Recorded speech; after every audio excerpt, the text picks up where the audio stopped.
Hi friends, அஸ்ஸலாமு அலைக்கும். எல்லோரும் நல்லா இருக்கீங்களா? நாங்கள் ரொம்பவே நல்லாயிருக்கோம். இன்றைக்கி நம்ம சேனலில் ரொம்ப ஈஸியாக செய்யக்கூடிய டேஸ்ட்டான பீஃப் கிரேவி தான் செய்ய போகிறோம். வாங்க இதை எப்படி செய்கிறது அப்படிங்கிறத சட்டுன்னு பார்த்துடலாம். அதுக்கு நான் 1 கிலோ போல் பீஃப் எடுத்திருக்கேன். நல்லா எலும்பு ஈரல் எல்லாம் சேர்ந்து கலந்த மாதிரி தான் எடுத்திருக்கேன். இது நல்லா வாஷ் பண்ணிவிட்டு நான் குக்கரில் சேர்த்துருக்கேன். இப்போ இது கூட நம்ம ஒரு 1/4 டீஸ்பூன் போல் மஞ்சத்தூள் சேர்த்துக்கலாம்.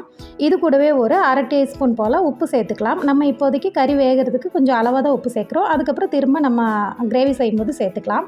இது கூடவே ஒரு டேபிள் ஸ்பூன் போல் இஞ்சி பூண்டு பேஸ்ட்டு எல்லாத்தையும் சேர்த்துட்டு கொஞ்சமாக ஒரு 1/2 டம்ளர்லேருந்து 1 டம்ளர் வரைக்கும் தண்ணி சேர்த்துக்கோங்க. ஏன்னா நம்ம கிரேவி தான் செய்ய போகிறோம். சேர்த்துட்டு எல்லாத்தையுமே நல்லா மிக்ஸ் பண்ணிவிட்டு குக்கர் மூடி போட்டுட்டு நல்லா நான் ஒரு 5லேருந்து 6 விசில் விட்டு எடுத்துக்க போகிறேன். நீங்கள் எவ்வளோ விசில் விடணுமோ எடுத்துக்கோங்க. ஏன்னா குக்கரோட சைஸு அப்புறம் கறியோட தன்மையை பொறுத்து நம்ம விசில் விடுறதுக்கூடிய வேகக்கூடிய அளவு மாறும். ஸோ நீங்கள் எத்தனை விசில் விடணுமோ எடுத்துக்கோங்க. ஆனால் நார்மலாக ஒரு விசில் ஹை ஃப்ளேமில் வச்சுக்கோங்க. அதுக்கப்புறம் மீடியம் ஃப்ளேமில் ஒரு 5 விசில் விட்டு எடுத்துட்டிங்கன்னா கறி உங்களுக்கு நல்லா கரெக்டாக வெந்து வந்துடும். இப்போ நம்ம இதை ஸ்டவ் ஆன் பண்ணி வச்சுட்டு வேக விட்டுறலாம். கறி நல்லா வெந்து வந்துருச்சு. இப்போ நம்ம இதை நல்லா கிரேவி மாதிரி நம்ம செஞ்சிடலாம். அதுக்கு ஒரு பேன் வச்சுட்டு ஒரு 4-5 டேபிள் ஸ்பூன் போல் ஆயில் சேர்த்துக்கோங்க. ஆயில் நல்லா ஹீட் ஆன உடனே நான் ஒரு 2 பெரிய வெங்காயத்தை நல்லா ஸ்லைஸ் பண்ணி வச்சுருக்கேன். அது இந்த அளவுக்கு நல்லா உதித்த மாதிரி போட்டு விட்டுருங்க. போட்டுட்டு நல்லா வதக்கி விட்டுருங்க. வெங்காயம் நல்லாவே இந்த அளவுக்கு கலர் சேஞ்ச் ஆகணும். அது வரைக்குமே நல்லா வதக்கி விடுங்க. அப்போ தான் உங்களுக்கு கிரேவியுமே நல்லா கலராக இருக்கும். இந்த அளவுக்கு நல்லா கலர் சேஞ்ச் ஆன உடனே இது கூட 1 டேபிள் ஸ்பூன் போல் இஞ்சி பூண்டு பேஸ்ட்டு சேர்த்துக்கலாம். ஏன்னா 1 டேபிள் ஸ்பூன் போதும். நம்ம ஆல்ரெடி கறி வேக வைக்கும்போது சேர்த்துருக்கோம். சேர்த்துட்டு அந்த இஞ்சி பூண்டு பேஸ்ட்டோட ராஸ்மெல் எல்லாம் போகட்டும். போனதுக்கப்புறம் நம்ம மசாலா சேர்த்துக்கலாம். இதுக்கு நான் ஒரு 1 டீஸ்பூன் போல் மிளகாத்தூள் சேர்த்துருக்கேன்.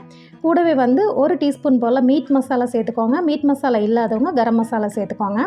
இது கூட 2 டீஸ்பூன் போல் மல்லித்தூள், கூடவே தேவையான அளவு உப்பு எல்லாத்தையும் சேர்த்துட்டு நல்லா மிக்ஸ் பண்ணி விட்டுருங்க. மீடியம் ஃப்ளேம்லேயே வச்சு நல்லா மிக்ஸ் பண்ணி விடுங்க. அப்போ தான் உங்களுக்கு கரிஞ்சிடாமல் நல்லா அந்த பச்சை வாசனை எல்லாம் போய் நல்லா அது வதங்கி வரும். இந்த அளவுக்கு நல்லா வதங்கி வந்த உடனே நம்ம இது கூட தக்காளி சேர்த்துக்கலாம். நான் 2 பழுத்த தக்காளியை கட் பண்ணி சேர்த்துருக்கேன்.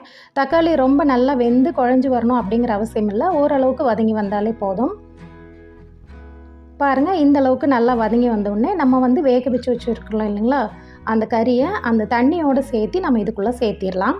சேர்த்துட்டு நல்லா அந்த மசாலாவோடு சேர்த்து நல்லா மிக்ஸ் பண்ணி விடுங்க. நல்லா ஒரு 2-3 கொதி வரட்டும். நல்லா மிக்ஸ் பண்ணி விட்டுட்டு நான் ஒரு 2 பச்சை மிளகாயை பொடியாக கட் பண்ணி வச்சுருக்கேன். அதையும் இது கூட சேர்த்திடலாம்.